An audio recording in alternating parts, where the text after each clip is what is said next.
welcome back to another crochet tutorial. So the last one that I posted was about crocheting through only the front loops. So today I'm going to show you how to do through only the back loops. Now if you already watched the other one, it's pretty straightforward. It's exactly the same process except with the back loops instead of the front loops.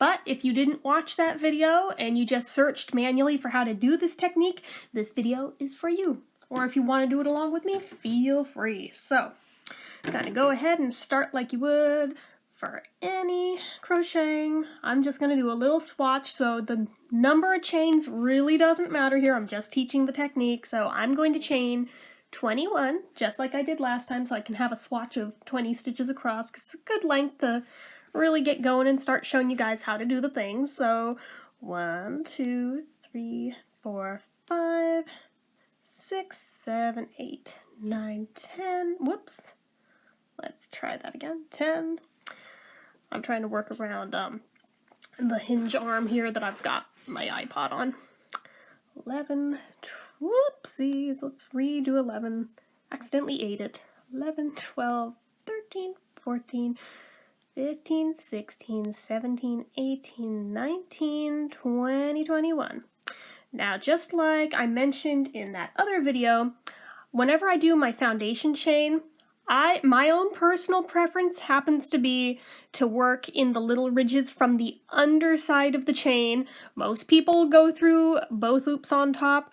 It's absolutely up to you. You do it however you want. This part is not part of how to do the through the back loops only technique. I just have to get an initial foundation chain in there to start with, and this is just how I personally do it because it gives a nicer edge. So we go ahead and we skip the first stitch like you would either way that you do it, and you go into the second one, go right ahead and crochet across with single crochets.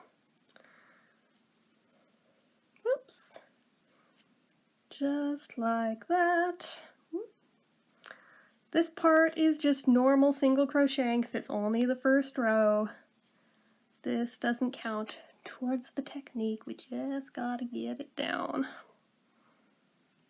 So, thankfully I didn't choose a very big number to do this over. We'll just cruise across. No big deal. It's fairly relaxing to do. Oh, I think I may have split that stitch, but for just a swatch, doesn't really matter. If this were for a real project, I would probably go through and redo that stitch, but again, this is just a little test example swatch to show you guys. I think I did it again on that one, actually. You guys learn from my mistakes, be better, actually redo them if you make that mistake. I'm not in focus, am I? Let me... There we go. Are we now? I think we are. Okay. In the viewfinder, it's hard to tell for sure, so because the iPod's not that far away from my hands, so it goes in and out of focus easily. I'm trying to be mindful of it, guys. Hopefully it's not shaking too badly. I'm working on just like a little portable table here, and my elbows are leaning on it, so if it's wiggling a little, my bad. It's because I'm leaning on it and my arms are moving the table a little as we work. Almost to the end of the row.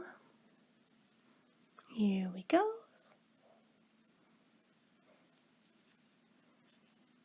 Alright. So when you reach the end of your foundation row, whichever method you do a chain 1, turn it around. Now you're going to go into, I will show you again, just like I did on that other video, how if you look from the top side on a row of crochet stitches, this is from your side, but this is from the top side, you see the little V's, right? And this side on the right towards you would be your front when you're looking down at it, and you're on the right side. This is the front stitch, or the front leg, this is the back leg. So we're going to be working in just the back legs today. So, to do that, you go from the top down in between the two legs of your stitch, and then do your single crochets. So it's the same single crochet stitch, it's just you're placing the hook in a different part of the stitch to do it. Now generally why a pattern would call for you to do this is to create the effect of ribbing without actually doing a rib stitch, which actually works out fairly well a lot of the time. I use it to fake ribbing an awful lot in my own projects. It's a lot easier to do than real ribbing when it comes to crochet. Knitting, it's harder to do mock knitting than, mock ribbing than real ribbing. The terms get all jumbled, I'm sorry. But in crochet, it's the other way around. It's easier to fake it than to do the real thing, as with most things. So you just cruise along in those back stitches. Now, if you go in just the back stitches only, as opposed to the front stitches only, for whatever reason, and I can't exactly explain why, but it does have a little bit more stretch to it naturally when you do it in just the back stitches. Don't know why, because it otherwise looks very darn similar, but one is stretchier than the other. And again, if anyone knows why that is, please let me know down below, because curiosity is killing me on this one, because I don't know. I don't understand the science behind it. We're almost to the end of our first row. I'll do a few rows with you guys so you can practice along with me, and so you can get an idea for what all it looks like, and then I'll work up the rest of the swatch and let you guys see what it looks like after a period of it. So anyway, just cruise right along your row in that back stitch only.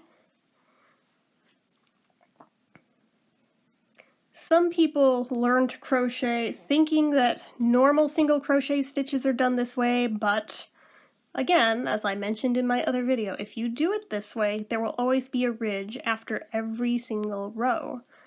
And while on certain projects that looks cool and adds a nice little touch of flair, on a lot of things it's not supposed to be there, so you'll probably get frustrated as you're learning to crochet if you're doing it that way, thinking it's a normal single crochet stitch and trying to figure out why yours doesn't look like everyone else's.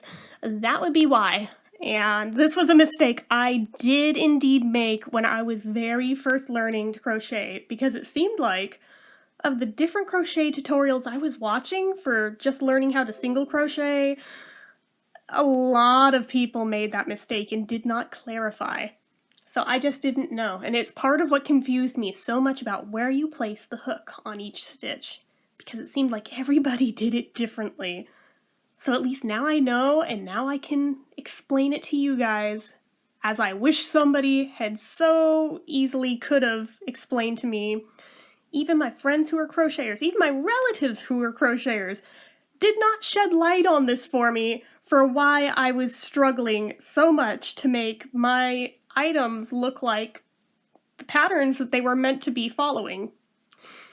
So, if you're finding that you're running into this as you're trying to learn normal single crochet, check if you're going all the way through under both legs of the stitch, or just one or the other, because if you're not going through both, then you're doing either front loop only or back loop only, and that's why you've got ridges. So just a little FYI for you, and a little mini rant because I'm still salty this many years later that nobody corrected me for like 6 months. Which is really sad, because you know darn well that an experienced crocheter would know at a quick glance exactly what they're looking at.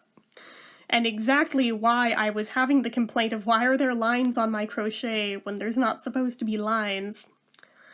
They could have so easily explained, but they didn't. So I explained to you guys.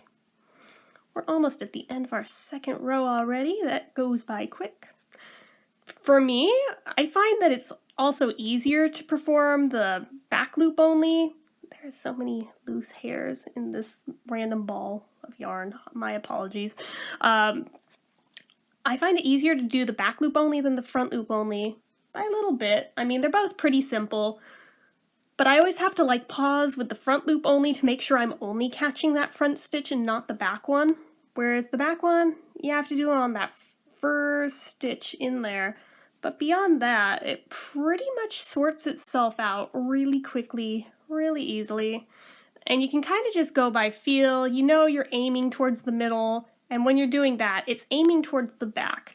So just naturally, your hook is going to want to go under that back stitch only if you're going through the middle. You're not going to make it through the front from going through the middle. If you do somehow manage to go through the front, you're doing a totally different stitch entirely still, and that's its own thing for another day. We don't need to add another layer of confusion into this, guys. So I think I'm gonna do this row and one more row for you guys on camera, and then I'll finish up the swatch and report back so you can see how it looks after a little more distance with this, so you can compare if you were crocheting along with me to make sure that yours does look correct. Again, so many random loose hairs. Sorry, this is like a spare ball that I keep to the side just for doing tutorials with that's been reused so many times, and that's why it's picked up fuzz and hair, and I really need to just like defluff and everything this particular ball of yarn. But if it were for an actual project, yeah, it would not be in this state. It would have been used once and been done. Okay, one more row for you guys, but you can see that the ridges are starting. Now, I know that my tension is a little wonky on this particular one, since I'm at a weird angle that I'm trying to work here and see in the viewfinder all at once, but yours should probably look straighter and neater even than this, if you're doing it right. If you're a brand new crocheter and yours looks like this, that's okay. It's definitely still passable, especially if you're just doing a project for yourself or something, just to learn with. But as you get more experienced, you'll probably want a more polished look than this. But as you get more experience, I think you'll just naturally sort out your tensioning issues just by doing it over and over again. Normally mine are better than this, but again, weird angles throw it all off. And also focusing on talking non-stop while I'm doing this, and making sure that it's all in frame and in focus and all the stuff at the same time, making sure I'm not wiggling the table too terribly hard to where I'm giving you guys motion sickness from how badly the camera's shaking. It's happened in the past, guys. And that's why my tension's a little bit off on this one, but that's okay. Well, it's a combo of that, and this yarn has been so overworked to death time and time again in different test swatches to where it's getting a lot thinner. It has lost a lot of its fluffiness, so there's a lot more gaps in it just because the yarn is now uneven from doing that. It happens. It's a reality of life as a crocheter. Especially with Vanna's Choice, because it's a very fluffy yarn to start with a lot of, like, air in the middle of the strand. That's what makes it so fluffy. So when you've, like, reworked it to death, it flattens it out over time. Like, I know for a fact this feels a lot thinner than it did when it was brand new. Okay, so, like I said, I did the first few rows with you guys. I'm gonna hit stop on this since we're already at like 13.5 minutes in, so I'm gonna do more of a swatch of this so it'll lay better and you guys can see how it looks after more distance. Okay, and that is a nice little swatch there. You can see the different ridges in it. Like I said, it is similar to the crocheting in just the front posts, or not posts, stitches, but it's a lot stretchier, as you can see. And I'm not pulling hard on that, that's just got a lot more give to it. So that would be why people opt to use that stitch in different patterns that call for it. Just so we're clear. Anyways, and that is it for this one. So as usual, if you guys enjoyed this, go ahead and hit that like button. If you're not already and you'd like to be, click subscribe, hit that notification bell icon so you never miss an upload. Leave comments down below. Did this tutorial help you? Hopefully it did. Let me know what you're planning to use it on, if you're using it on a project, anything at all. Make sure you're following my social media accounts, my Facebook fan page, my Twitter, my Instagram, my Etsy, everything and more. It's all down below, and if you like what I do here on this channel and you'd like to help support it, the donation link, as always, is down in the description. Anyway, guys, bye-bye.